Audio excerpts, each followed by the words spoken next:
Thank you for tuning in to another edition of the VULCAN Report. This report, yes, yeah, come on in, come on in. Snoopy, sit down. I just want to let you know that on behalf of the company, as you know, we've been restructuring and we've had to let some people go as a result of the downsizing. And it grieves me to tell you, Snoopy, that we're going to have to let you go. You're fired. Snoopy, you're fired. What? What do you mean I'm fired? I've been working here for like 45 years. You can't do this to me. I have puppies to feed. And birds. Snoopy, it's not personal. It's just business. You know this, okay?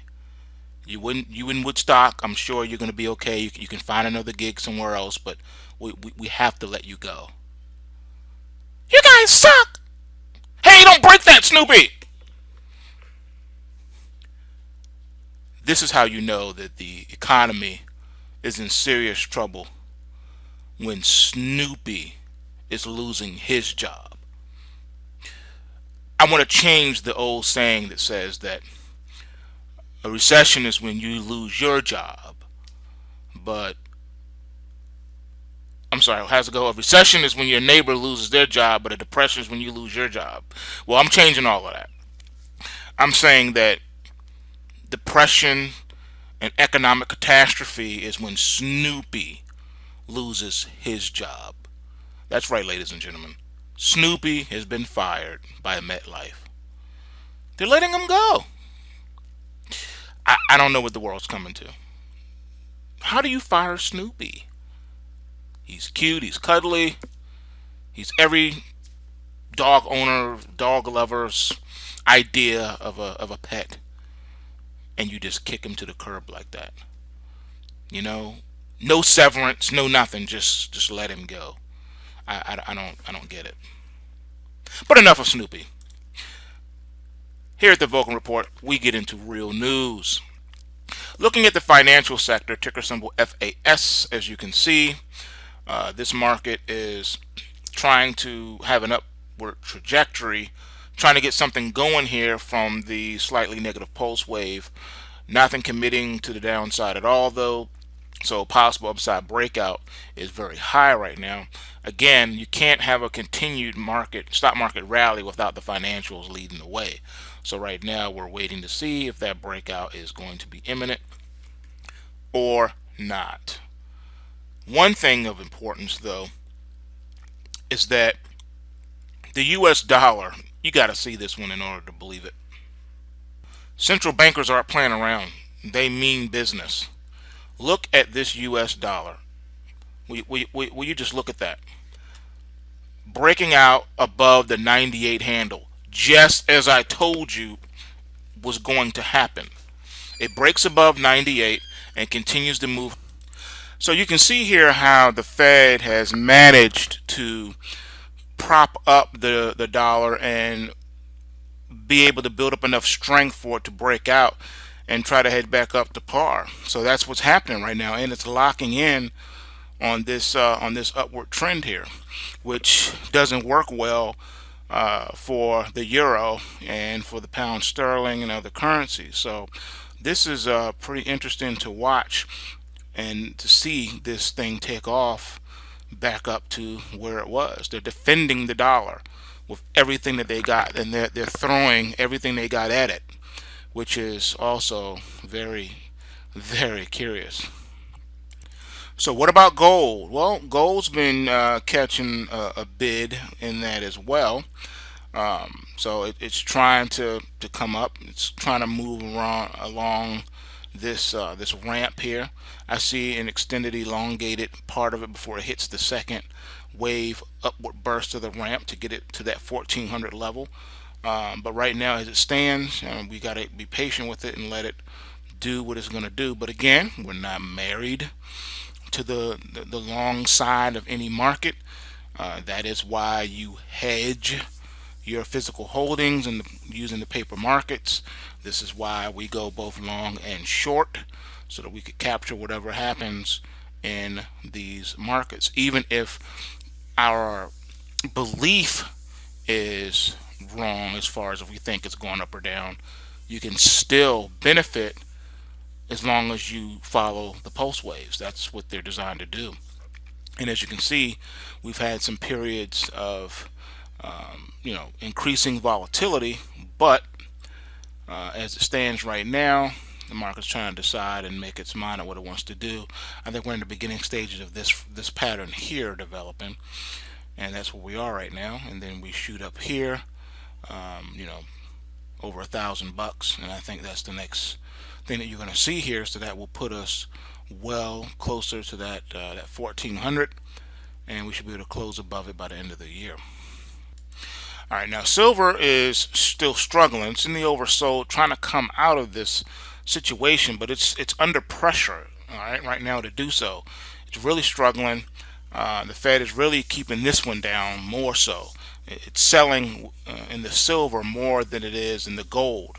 It's doing whatever it has to do. It's even at the point now where it's even selling a little bit of equities to prop up the US dollar.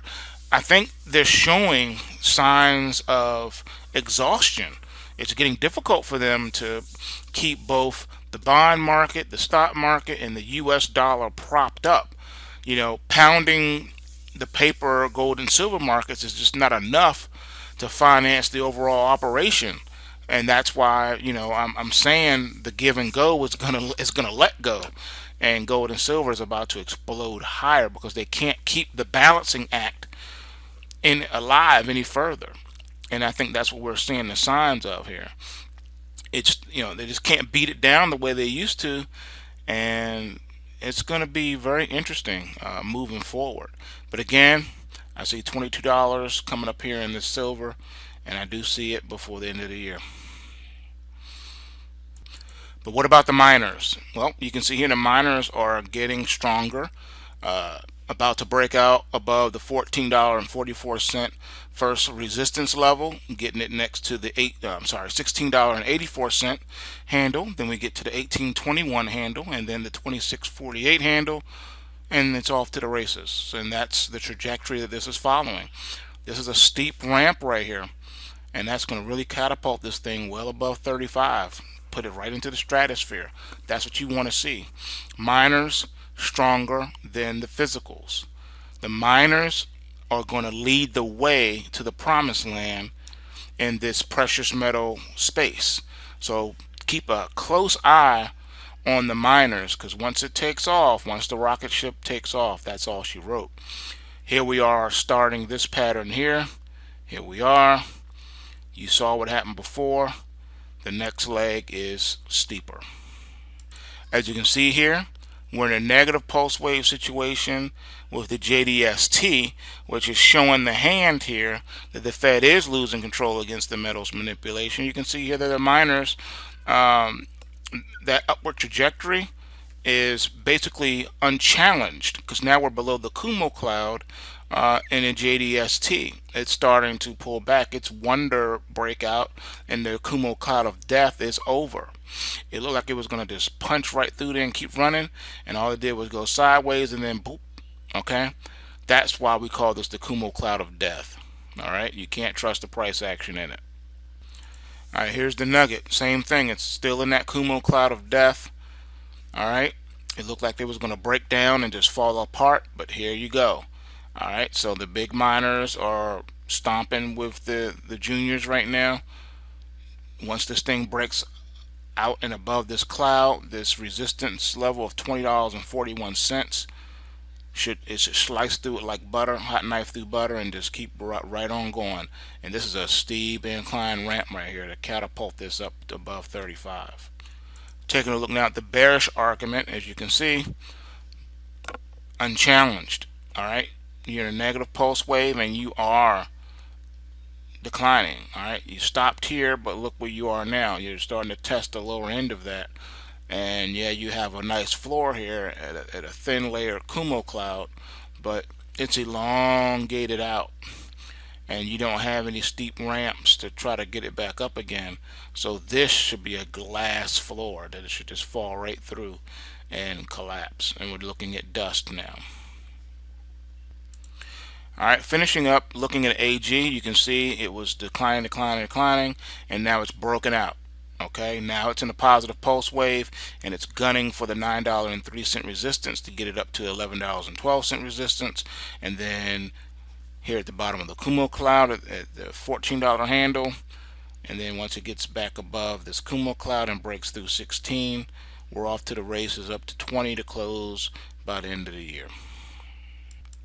Alright, looking at Pretty Ricky, see it's already started it. Look at it, look at that. This is about to cross up and over. Once it gets above $9.90, it's gone. It's gone at that point. Alright, that's what you like to see. Alright, and then once it gets above here, has a steep ramp here to put it above that $10.50, get it up to 11, but then you kind of flatten out here. We'll see what the next few weeks will look like, but it should have a nice steep ramp developing to get it above 12 by the end of the year. Alright, so now at the end here, we're going to, this is our finishing segment, looking at the power of the pulse waves.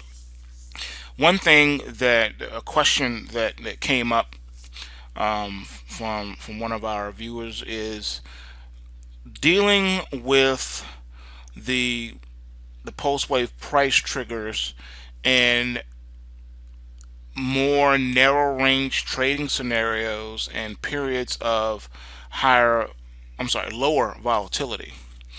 So for an example, if you take a look at what happens, it kind of moves like this. How do I say it? Okay, let's say one of the situations is running away from you, like in this one.